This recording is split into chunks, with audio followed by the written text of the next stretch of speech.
فضائل دعا۔ اللہ جل جلالہ کو اپنے بندے کو خالی ہاتھ لوٹاتے شرم آتی ہے۔ حضرت سلمان فارسی رضی اللہ تعالیٰ عنہ سے روایت ہے کہ نبی مہربان صلی اللہ علیہ وآلہ وسلم نے فرمایا کہ تمہارا پروردگار حیادار اور سخی ہے، وہ اس بات سے شرماتا ہے کہ کوئی اس کا بندہ اس کی طرف ہاتھ اٹھائے اور وہ انہیں خالی پیر دے۔ باحوالہ سنن ابن ماجہ۔ اللہ کا ذکر کرنے والا کبھی نامراد نہیں رہتا۔ حضرت کعب بن عجرہ رضی اللہ تعالیٰ عنہ بیان کرتے ہیں کہ نبی کریم صلی اللہ علیہ وآلہ وسلم نے فرمایا کہ ایک دوسرے کے پیچھے کہے جانے والے ایسے کلمات ہیں کہ ہر فرض نماز کے بعد کہنے والا کبھی ناکام و نامراد نہیں رہتا۔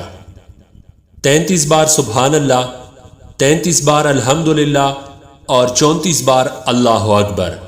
باحوالہ صحیح مسلم۔